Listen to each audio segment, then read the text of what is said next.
Join বন্ধুরা, ভারত পেহেলগ্রাম হামলার বদলা হিসাবে অপারেশন চালিয়েছে গতকাল রাত্রি 1:40-এ। যে অপারেশনটির ভারতের তরফ থেকে নাম দেওয়া হয়েছে অপারেশন সিন্দুর। হ্যাঁ বন্ধুরা, এই অপারেশন সিন্দুর হিসাবে বা এই টার্গেটে করা হয়েছিল পাকিস্তানের ঘরের ভেতরে 9টি জায়গাকে আইডেন্টি, আর সেই জায়গাগুলোকে টার্গেট করে ভারত 9টি জায়গায় আক্রমণ করেছে, যেখানে মিসাইলও হামলা করা হয়েছে। আমি তো এর সম্পর্কে মোটামুটি দুটো ভিডিও বানিয়ে আমি আমার মেন চ্যানেলে দিয়ে দিয়েছি, না চাইলে আপনারা সেখান থেকেও দেখে নিতে পারেন, বাকিটা আপনাদের ইচ্ছা।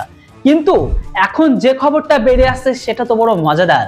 কেননা দেখুন বন্ধুরা, ভারতের এই অপারেশন সিন্দুর করা স্ট্রাইকে বা এই অ্যাটাকে হাফিজ সাইদ, এটা সেই হাফিজ সাইদ যেটা ভারতের ভেতরে সাধারণ নিরীহ মানুষের হত্যাকাণ্ডের জন্য সব থেকে বড় একজন দায়ী আর সব থেকে বড় কুখ্যাত একজন জঙ্গি, যে ভারতের প্রচুর সাধারণ নিরীহ মানুষের প্রাণ নিয়েছে। আর ইনাকেই সেই কান্দাহার বিমানবন্দর হাইজাকে ভারতের তরফ থেকে ছাড়তে বাধ্য করা হয়েছিল। আর সেই হাফিজ সাইদের বাড়িতে ভীষণভাবে আক্রমণ হয়, যে মিসাইল অ্যাটাকে হাফিজ সাইদের ফ্যামিলির নিজেদের 14 জন, নিজের স্ত্রী, সন্তান, ভাই সহ নিজের 14 জন ফ্যামিলি মেম্বারকে হারিয়ে ফেলেছেন। হ্যাঁ বন্ধুরা, এই ভয়ঙ্কর ঘটনা ঘটে যাওয়ার পরে হাফিজ সাইদ নিজে গর্ত থেকে বাইরে বেরিয়ে এসে স্টেটমেন্ট দিয়েছে যে এই মৃত্যু যদি তার ফ্যামিলির বদলে তার হতো তাহলে অনেক ভালো হতো। দেখুন বন্ধুরা, আজকের দিনে পাকিস্তানের ঘরের ভেতরে হাফিজ সাইদের ফ্যামিলির সাথে যেটা হলো, যেটা আজ থেকে কিছু আগে পর্যন্ত যদি হাফিজ সাইদ মারা যেত তাহলে কিন্তু আজকের দিনে এই হাফিজ সাইদের ফ্যামিলি কোনো কিছুই হতো না, না তারা মারা যেত। কেননা যখনই হাফিজ সাইদের ফ্যামিলি বা নিজের লোকের মৃত্যু দেখতে শুরু করেছে, ওনার ভেতর তখন কাঁদতে শুরু করে দিয়েছে।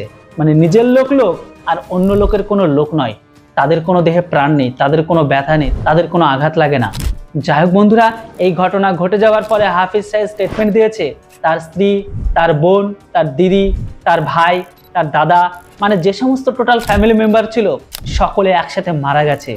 এমনকি হাফিজ সাইদের যে মসজিদে মেন মোস্ট ওয়ান্টেড যে টপ লিস্টেড শোর ফ্যাক্টরি শোরগুলোকে যেখান থেকে ট্রেনিং দেওয়া হতো সেই মসজিদকে উড়িয়ে দিয়েছে।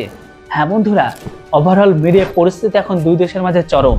আর এখন এই মুহূর্তে পাকিস্তানের ঘরের ভেতরে কোনো সঠিক প্রমাণ বা সলিড কারবাই করতে না পেরে তারা ফেক নিউজ ছড়াতে শুরু করে দিয়েছে।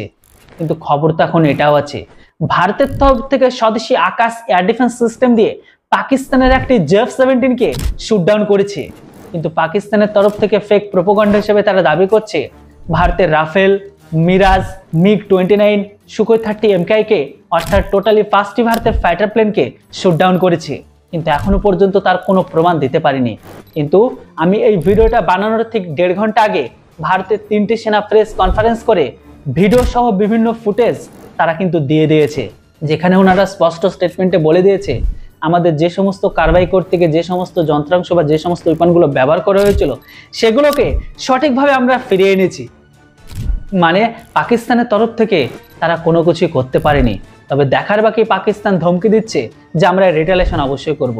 দেখার বাকি তারা আজকে কিভাবে রিটেলিয়েশন করে বা কবে রিটেলিয়েশন নেয়। তবে এই মুহূর্তে হাফিজ সাইদের 14 জন ফ্যামিলি মেম্বার মারা যায়, হাফিজ সাইদ ভীষণভাবে দুঃখিত।